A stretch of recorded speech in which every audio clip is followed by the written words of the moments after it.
माँ को अपने बेटे और किसान को अपने लहलहाते खेत देखकर जो आनंद आता है, वही आनंद बाबा भारती को अपना घोड़ा देखकर आता था। भगवत भजन से जो समय बचता, वह घोड़े को अर्पण हो जाता। वह घोड़ा बड़ा सुंदर था, बड़ा बलवान। उसके जोड़ का घोड़ा सारे इलाके में न था। बाबा भारती उसे सुल्तान कहकर पुकारते थे।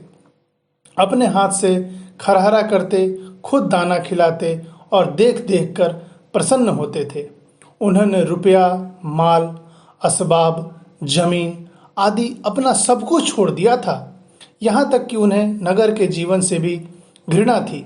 अब गांव से बाहर एक छोटे से मंदिर में रहते और भगवान का भजन करते थे। मैं सुल्तान के बिना नहीं रह सकूंगा, उन्हें ऐसी भ्रांति सी हो गई थी। वे उसकी चाल पर लट्टू थे। कहते, ऐसा चलता है जैसे मोर घटा को देखकर नाच रहा हो। जब तक संध्या समय सुल्तान पर चढ़कर 8-10 मील चक्कर न लगा लेते, उन्हें चैन न आता। खड़क सिंह उस इलाके का प्रसिद्ध डाकू था। लोग उसका नाम सुनकर कांपते थे। होते होते सुल्तान की कीर्ति उसके कानों तक भी पहुंची। उसका हृदय उसे देखने के लिए अधीर हो उठा।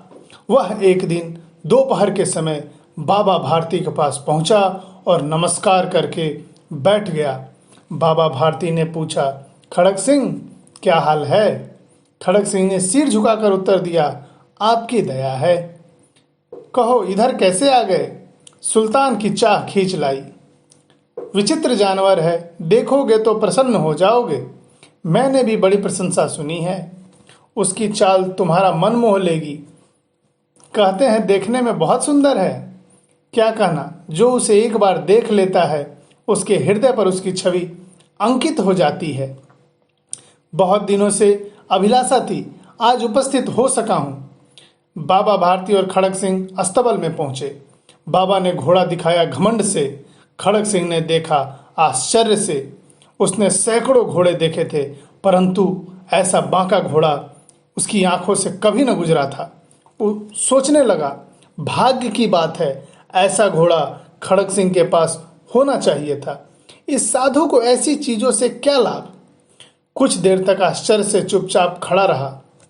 इसके पश्चात उसके हृदय में हलचल होने लगी। बालकों की सी अधीरता से बोला, परंतु बाबा जी, इसकी चाल ना देखी तो क्या?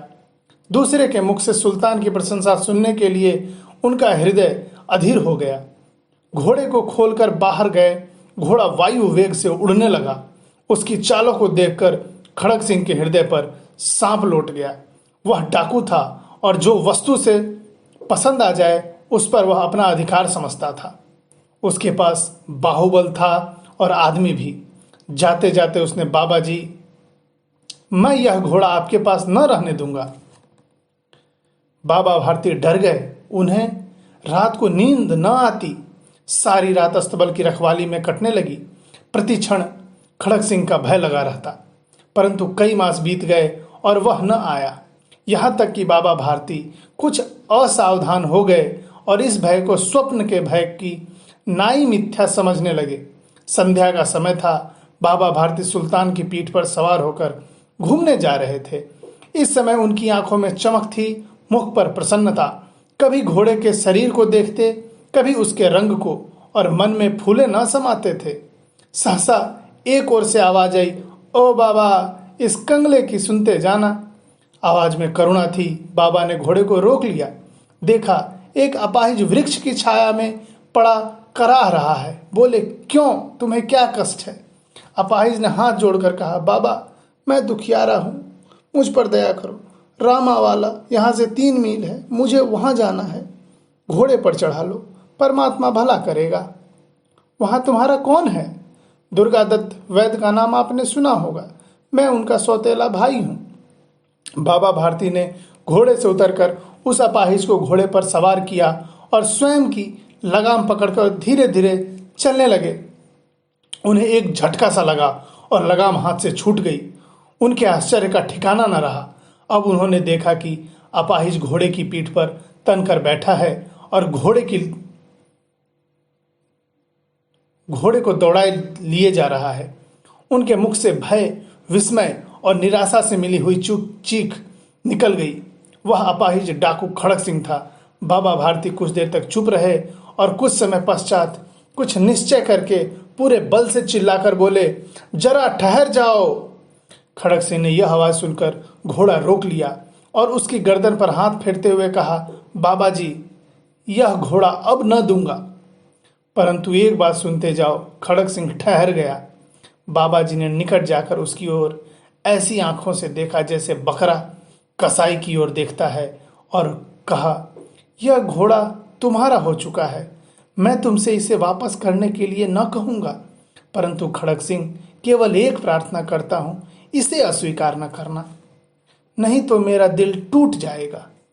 बाबा जी आज्ञा कीजिए, मैं आपका दास हूं, केवल घोड़ा ना दूंगा। अब घोड़े का नाम न लो, मैं तुमसे इस विषय में कुछ न कहूंगा।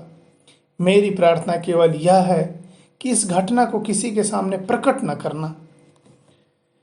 खड़क सिंह का मुंह आश्चर्य से खुला रह गया।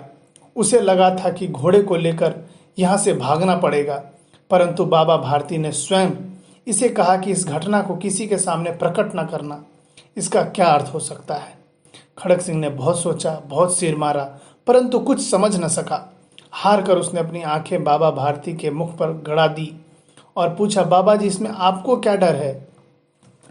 यह सुनकर बाबा भारती ने उत्तर दिया, लोगों को यदि इस घटना का पता चला तो वे दीन दुखियों पर विश्वास न करेंगे।